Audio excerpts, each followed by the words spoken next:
மாண்புமிகு முன்னாள் முதலமைச்சர் எடப்பாடி கே பழனிசாமி. மாண்புமிகு சட்டப்பேரவை தலைவர் அவர்களே, இந்த 25 ஆண்டுகள் வந்து டிசம்பரோட முடியுது. இந்த ஆண்டு டிசம்பரோட முடியுது. மீண்டும் மத்திய அரசு சட்டம் கொண்டாந்து எக்ஸ்டெண்ட் பண்ண தான் உண்டு. இல்லைன்னா புதிய மக்கள் தொகை கணக்கெடுப்பில் வந்தால் இப்போ இருக்கிறதோட நம்ம குறைஞ்சி போயிடும். இருக்கிற நாடாளுமன்ற உறுப்பினர் 39னா இப்போ இருக்கிற மக்கள் தொகை கணக்கெடுத்தால் குறைஞ்சி போயிடும். அதனால தான் மத்திய அரசாங்கம் இந்த தொகுதி மறுவரைக்கு பல கட்சியோடு பேச்சுவார்த்தை நடத்திட்டு இருக்கிறாங்க. அந்த அடிப்படையில் 1971 மக்கள் தொகை கணக்கெடுப்பில் எடுக்குவதற்கு மத்திய அரசு முயற்சி செய்து கொண்டிருக்கு. பொதுப்பணித்துறை அமைச்சர் இல்லை, அதை ஒத்துக்கிறோம். டிசம்பர் முடிஞ்சிச்சுன்னா உடனடியாக அதுக்கான சட்டம் இருக்குன்னு. அந்த சட்டம் இந்திரா காந்தி அம்மையார் அவர்களும் சரி, பிஜேபியோடைய பிரைம் மினிஸ்டராக இருந்த வாஜ்பாய் அவர்களுமே ஒரு சட்டத்தை கொண்டு 25 வருஷம் எக்ஸ்டென்ஷன் பண்ணாங்க. அதுதான் அனைத்து நம் தமிழ்நாடு அரசும் வலியுறுத்துங்கிறத நாங்கள் இங்கே பதிவு பண்ணுறோம். உறுதியாக அனைத்து மாநிலங்களும் வலியுறுத்தும் பொழுது ஒன்றிய அரசு செவிசாய்க்குங்கிற நம்பிக்கை இருக்குங்கிறத நாங்கள் பதிவு பண்ணுறோம். மாண்புமிகு எதிர்கட்சி தலைவர். பேரவைத் தலைவர்களே, இந்த டீலிமிட்டேஷன் விஷயத்தில் நாங்கள் தொடர்ந்து எங்களுடைய ஸ்டாண்டை நாங்கள் மீண்டும் இங்கே பதிய வைக்க விரும்புகின்றேன். எங்களை பொறுத்த வரைக்கும் ஏற்கனவே இந்த அசம்பிளியில் பாஸ் பண்ண தீர்மானத்தின்படி 543 அப்படிங்கிற அந்த நம்பர் கண்டினியூ செய்யப்பட வேண்டும். அப்படி அதில் ஏதாவது மாற்றம் ஏற்பட்டால் ஏற்கனவே தமிழ்நாட்டுக்கு இருக்கக்கூடிய 7.18% ரெப்ரசன்டேஷன் அது குறையக்கூடாது. அது ஏறலாமே தவிர அது குறையக்கூடாது என்பதுதான் திராவிட முன்னேற்ற கழகத்துடைய நிலைப்பாடு. மாண்புமிகு பொதுப்பணித்துறை அமைச்சர் சொல்லுங்க, அப்புறம் சட்டத்துறை, அப்புறம் மாண்புமிகு உறுப்பினர் தரேன், நான் வாய்ப்பு தரேன். நீங்கள் பதில் சொல்லு. மாண்புமிகு பேரவைத் தலைவர்களே, அதைத்தான் நாங்கள் ஏற்கனவே இந்த தீர்மானம் வரும்போது தெளிவாக நாங்கள் சொன்னோம்.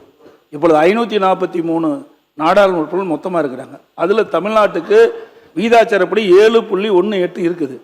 அதே போல் தொகுதி மறையறை வருகின்ற பொழுதும் தமிழகத்திற்கு 7.18 வீதாச்சாரப்படி இருக்க வேண்டும் என்பதுதான் அனைத்து இந்திய அண்ணா திராவிட நிலைப்பாடு. மாண்புமிகு பொதுப்பணித்துறை அமைச்சர். இல்லை, இந்த பேரவைத் தலைவர்களே, இந்த டீலிமிட்டேஷனை பற்றி ஒரு 2 நிமிஷம் நான் பேசினோம். திமுகவோட நிலைப்பாடு மாறுற மாதிரி இருக்கு. 543 இல்ல, நான் பேசி முடிச்சிடுறேன். அதுக்கப்புறம் எதிர்க்கட்சி தலைவர் பதில் சொல்லட்டும். என்ன மாறுற மாதிரி விளக்கம் சொல்லுங்க. பேசி முடிச்சிடுறேன். பேசி முடிச்சிட்டு எதிர்க்கட்சி தலைவர் பதில் மாறுற மாதிரி நீங்க சொல்லுங்க. பேசி முடிச்சிட்டு அதுக்கப்புறம் எதிர்க்கட்சி தலைவர் பதில் சொல்லட்டும். நம்மளுடைய குறிக்கோள் ஃபேர் இல்ல, 7.18 இருக்கணும், அப்படியே தான் இருக்கணும். ஆனால் 50% அதிகமாக கொடுக்கிறோம் அப்படிங்கிற ஒரு விஷயத்தை ஒன்றிய அரசு கொண்டு வந்தால் அதையும் நாம் எதிர்க்கிறோம் அப்படிங்கறத அன்னைக்கு அவையில பதிவு பண்ணியிருந்தோம். எப்படி பிஜேபியில பிரைம் மினிஸ்டர் வாஜ்பாய் தலைமையில் இருக்கும்போது 25 வருஷம் 7.18 அப்படியே மெயின்டைன் பண்ணி 25 வருஷம் சிறப்பு சட்டம் கொண்டு வந்தாரோ, திமுகவை பொறுத்த வரைக்கும் இந்த எலெக்ஷனுக்கு முன்னாடி டீலிமிட்டேஷன் வேணான்னு சொல்லிட்டு பேப்பரை எரிச்சிருக்காங்க. 50% கொடுத்தாலும் வேணான்னு சொல்லலாம். ஏன்னா இங்க 50% கொடுக்கும்போது வட மாநிலங்கள் 50% இன்க்ரீஸ் ஆகும். 50% இன்க்ரீஸ் ஆகும்போது 5-6 மாநிலங்கள் சேர்ந்தாலே அரசியலுடைய நிலைப்பாடு வரக்கூடிய தேர்தல் காலங்களில் ஒரு கட்சிக்கான மாறுங்கிறது திமுகவும் இதுதான் வலியுறுத்துச்சு.